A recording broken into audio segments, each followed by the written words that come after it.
बिस्मिल्लाहिर्रहमानिर्रहीम, अस्सलामु अलैकुम। मैं हूँ आपका मेज़बान साजिद गुंदल। आज 4 जनवरी है साल 2021।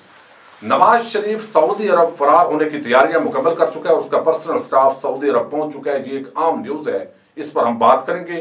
फजल रहमान और सियासी जमातों पर गैर मुल्की करोड़ों की फंडिंग, उसका इंकशाफ हुआ है और ये इंकशाफ सेनेटर रहमान मलक ने किया है। इस पर भी आज वीडियो में डिटेल से हम आगे चलकर बात करेंगे।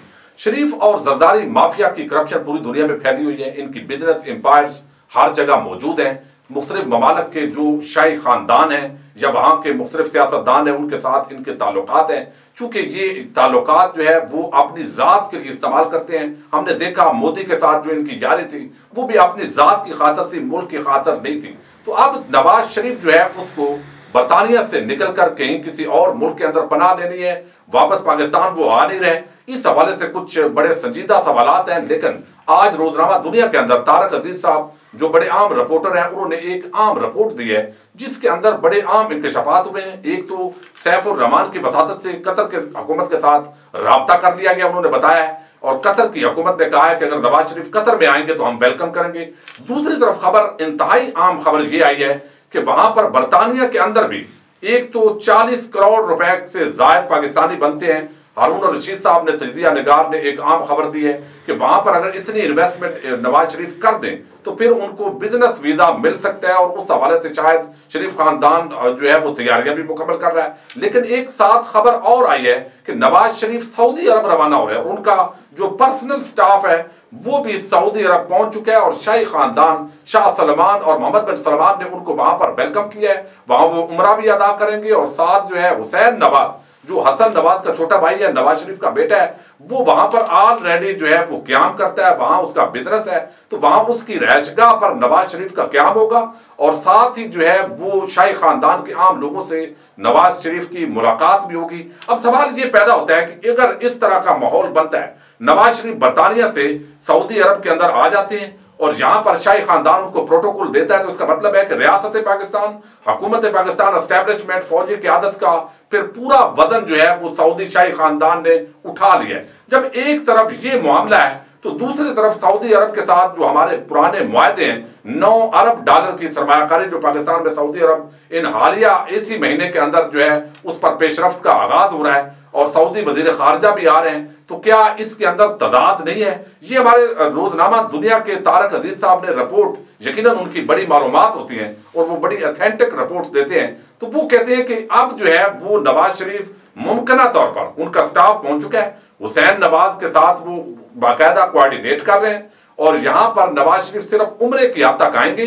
अगरचे उनको कतर से भी कहा गया, लेकिन वो दूसरी तरफ जो है यहाँ क्याम नहीं करेंगे। बिलाखिर वो बरतानिया के अंदर ही जो है उनके लीगल मैटर सॉल्व कर दिए गए और वहां पर वो मुस्तकिल क्याम करेंगे।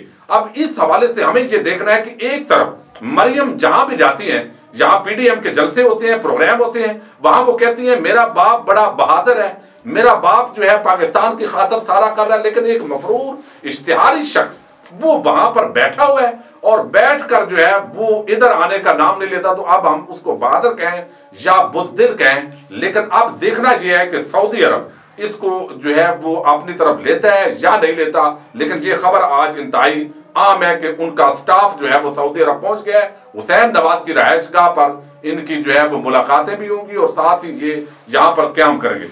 अब एक बहुत बड़ा इंकशाफ जो किया है वो सेनेटर रहमान मलक ने किया और ये बात मामूली नहीं है, अगरचे इसको उस तरीके से अहमियत नहीं मिल रही, लेकिन ये बहुत बड़े सीरियस जो है वो एलिगेशंस हैं और उन्होंने ये इंकशाफ किया है। और आपको इल्म है कि आजकल फजल रहमान हो, मरियम हो, तमाम अपोजिशन जमातें ये समझ रही हैं और अभी एहतजाज का भी ऐलान किया गया कि इमरान खान की पार्टी पर फॉरेन फंडिंग का इल्जाम है और ये जो फॉरेन फंडिंग केस है इसका फैसला जल्द किया जाए। लेकिन अब वो उल्टी सारी चाल होगी है उनकी। वजह उसकी ये है कि एक फॉरेन फंडिंग के हवाले से आज इंकशाफ किया है सेनेटर रहमान मलक ने, जो स्टैंडिंग कमेटी के चेयरमैन है, और उन्होंने वहां पर जो है वो शेख रशीद साहब को भी वेलकम किया और ये दाखिला अमूर के मामलात को पहले भी चूंकि वज़ीर दाखिला रहे और इन चीजों को ये बड़ी बारीकी से देखते हैं।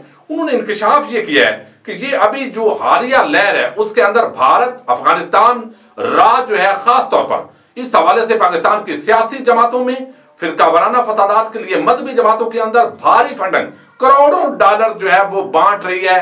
ये मैं थोड़ी आपको डिटेल रखता हूं ताकि आप समझें कि ये पूरा जिस तरीके से आपको पूरा सीन समझ आएगा। एक तरफ पाकिस्तान के अंदर फिरका वारियत भी है और रात को जो फजल रहमान ने गुफ्तगू की है उसके अंदर इसराइल कार्ड भी उन्होंने यूज किया है, कादियानी कार्ड भी यूज किया है और साथ ही इंतहा पसंदाना रुझानात का भी जिक्र किया और खास तौर पर जिस तरह उन्होंने फतवा जारी किया है कि ये इस हुकूमत का खात्मा और इसके खिलाफ जिद्दोजहद करना ये शरई हुक्म है और फिर इस रास्ते से पीछे हटना गुनाह कबीरा है। आप थोड़ा सारी ये लाइनें क्लियर करते आए, फिर इस खबर को जो है वो मैं आपके सामने रखता हूं और आप खुद इसका तजदिया करें। अब वो कहते हैं साबिक वफाकी वज़ीर दाखिला और पाकिस्तान पीपल्स पार्टी के चेयरमैन सेनेटर रहमान मलिक ने कहा कि पाकिस्तान में सियासी अदम इस्तेहकाम पैदा करने के लिए भारत और अफगानिस्तान से भारी फंडिंग की गई है। अब ये सेनेटर रहमान मलिक का ताल्लुक पीपल्स पार्टी से है और आप देख रहे हैं आजकल बिलावल जो है वो कल पीडीएम के प्रोग्राम में नहीं आया।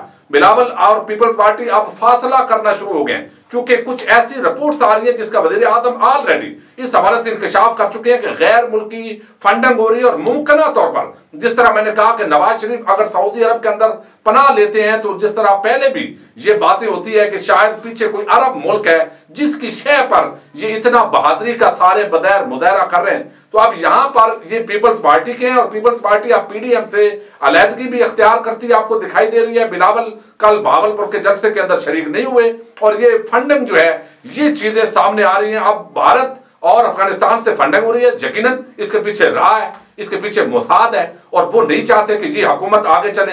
इमरान खान जिस तरह रियासत मदीना का कंसेप्ट लेकर आगे बढ़ रहे हैं और जिस तरह वो समझते हैं कि पाकिस्तान को अब ऊपर लेकर जाना है, तरक्की याफ्ता मुल्क बनाना है, इस्लामी जमहूरी फलाई रियासत बनानी है, अगर उस तरफ बढ़ते हैं तो यकीनन ये तो सारी जमातें ये करप्ट एलीट जो हमेशा उधर पनाह लेती हैं, इनके पैसे वहां, इनके सारे अकाउंट ऑफशोर कंपनीज बिजनेस वहां पर। इसलिए इमरान खान इस वक्त पाकिस्तान के लिए नहीं बल्कि बैन अल-अक़वामी एस्टेब्लिशमेंट के लिए, बैन अल-अक़वामी पाकिस्तान दुश्मन ताकतों के लिए एक थ्रेट है और उसको हटाने से बहुत सारे मकासद जो है वो उनके हल होते हैं। तो अब उन्होंने कहा कि भारत और अफगानिस्तान से फंडिंग हो रही है और साबिक वफाकी वज़ीर दाखिला ने यह भी इंकशाफ किया है कि पाकिस्तान को गैर मुस्तहकम करने के लिए करोड़ों डॉलर की फंडिंग की गई है, जिसके तहत मुल्क में इंतहा पसंदी के साथ सियासी धड़ेबंदी की भी कोशिश की जा रही है। अब ये सेनेटर रहमान मलिक ने स्टैंडिंग कमेटी के इजलास के अंदर इंकशाफ किया है। सियासी धड़ेबंदी और क्या है, आप देख नहीं रहे पीडीएम की पूरी जमातें किस तरह हुकूमत को भगाना है और ये वही चोर डाकू लुटेरे हैं जिनके हवाले से रोज हम जिक्र करते हैं। इन्होंने मुल्क को लूटा, कर्जों की दलदल में फंसाया और आजकल नवाज शरीफ बरतानिया के अंदर बैठकर बैन अल-अक़वामी एस्टेब्लिशमेंट के मोहरा बनकर जिस तरह का किरदार निभा रहे हैं, अब वो सारी चीजें खुलकर सामने आ रही हैं। उनका कहना है कि पाकिस्तान में फिरका वाराना और नस्ली फसादात की साजिशें होंगी, मुल्क को गैर मुस्तहकम करने की कोशिश भारत और अफगानिस्तान की तरफ से की जा रही है। उन्होंने इंकशाफ किया कि गैर मुल्की फंडिंग मुख्तलिफ फाइनेंशियल सर्विसेज के जरिए पाकिस्तान लाई गई, पैसा पहुंच गया है, यही वजह है कि अब आपको सारे इस तरह नजर आ रहे हैं। इनका कहना था कि क्वेटा में हमारे भाइयों को शहीद किया गया, मैं इसकी शदीद मुज़म्मत करता हूं। अब आगे वो कहते हैं पाक फौज के खिलाफ जो जबान इस्तेमाल की जा रही है वो ठीक नहीं है, फौज के खिलाफ इस तरह के बयानात और तकारीर नहीं होनी चाहिए क्योंकि ये पाकिस्तान के खिलाफ साजिश है। ये पीपल्स पार्टी का, बिलावल की पार्टी का जो सेनेटर है वो ये बात कर रहा है और पीपल्स पार्टी के सेनेटर ने तमाम शहरियों से अपील किया है वो किसी भी बात पर तहश में ना आए क्योंकि ऐसे वाकयात के बाद सोशल मीडिया पर पाकिस्तान के खिलाफ महाद खुलेगा।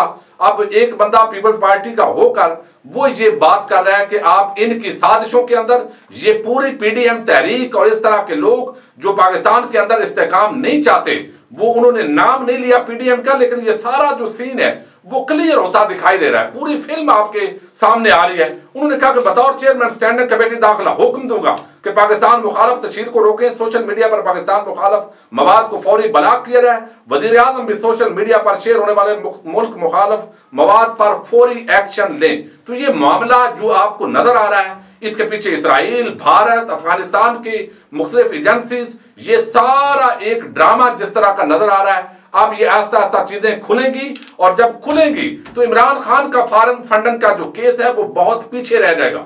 ये जो फजल रहमान है और इसका पूरा जो माफिया है, पीडीएम, चोर डाकू लुटेरों की फॉरेन फंडिंग, ये आगे आ जाएगी और करोड़ों डॉलर पाकिस्तान मुंतकिल हुए हैं। इसका बाकायदा इंकशाफ भी हो गया है और इंकशाफ होने के बाद अब यकीनन अगर उन्होंने एक जिम्मेदार आदमी है, जिम्मेदार सीट पर बैठा हुआ है, अब वो बता सकते हैं कि किन किन सियासी जमातों को, किन किन सियासी धड़ों को, किन किन मजहबी जमातों को ये करोड़ों डॉलर दिए जा रहे हैं ताकि पाकिस्तान के खिलाफ, एक तो पीटीएम आपको इल्म है पश्तून तहफ़्फ़ुज़ मूवमेंट के नाम से किस तरह वो सोशल मीडिया पर, ट्विटर पर, फेसबुक पर पाकिस्तान को गालियां देते हैं, दूसरी तरफ यहां पर वजीफा और सहाफी उनके गुमाश्ते बनकर उसको चीज को आगे बढ़ाते हैं। और यहां पर नवाज शरीफ ने जो जबान जनरल बाजवा और जनरल फैज हमीद और पाक आर्मी के लिए इस्तेमाल की, और अभी पाक फौज के खिलाफ मुसलसल फजल रहमान और ये पूरा धड़ा जिस तरह मुनद्दम हो रहा है और जीएस के ऊपर हमले की धमकियां दे रहा है, उसके बाद करोड़ों डॉलर का ये इंकशाफ, इन सारी चीजों को देखिए।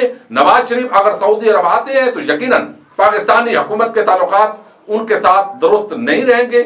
लेकिन मैं ये समझता हूं कि ये खबर तारक अजीज साहब ने जरूर दी है। मेरा तजदिया ये है कि शायद सऊदी अरब उनको अब कबूल ना करे, लेकिन देखते हैं कि आगे क्या होता है। अपने मेजबान साजिद गुंजर को नेक्स्ट वीडियो तक के लिए इजाजत दीजिए। अल्लाह हाफिज।